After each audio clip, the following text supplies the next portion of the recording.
Hello, welcome to the class today. Hello. Hello, hello. Hello. Stats and probability. Woohoo. It's time to learn.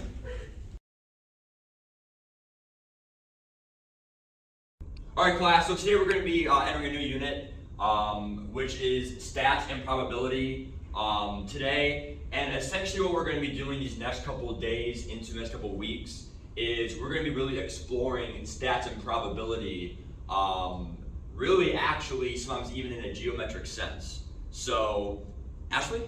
Why do we need to know that? It's actually a really good question.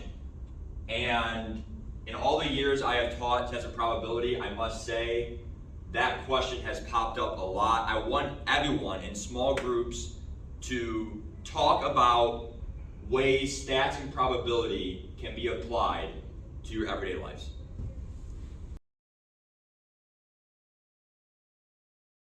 I mean, like with sports statistics, like when people play baseball, they always have like a batting average up on the board. So That's true. I've definitely noticed that at games.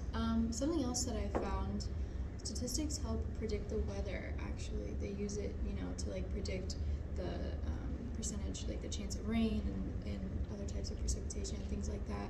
They can also, they can also use it for wind speed, temperature, and humidity, which is definitely something we pay attention to every day. yeah, I never really thought about how statistics play into weather.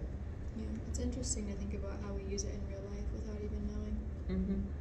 I mean, also it's important to know like how to read a graph, because graphs will have statistics in them, and some graphs will be poorly designed and some will be really well designed, and we need to know how to be able to read the graphs and see whether or not the graphs are actually accurate representations of the data.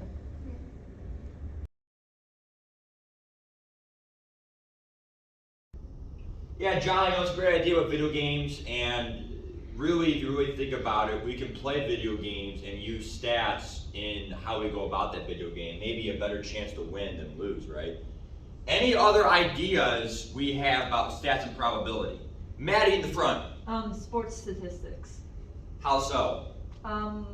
Like baseball statistics, your batting average. I don't know much about sports, so. Okay, well that's fine. Okay, so we have sport statistics.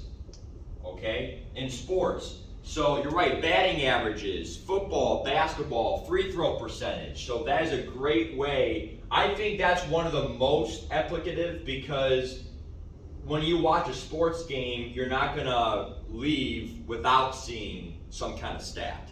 Anyone else? Ashley in the front. Predicting the weather. Predicting the weather. So can you elaborate a little bit more about that for us, Ashley?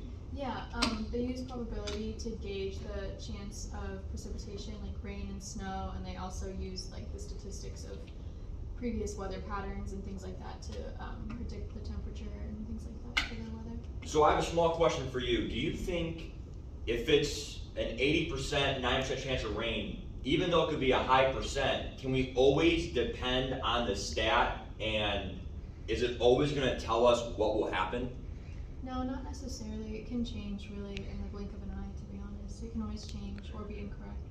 So it could be incorrect. Maybe there will be some variables that might change, the percentage. And that leads us into our lesson of variable change. So what I want all of you to do is open up Google Classroom, and I want you all to begin the activity on variable change. Presentations will start tomorrow. I look forward to it.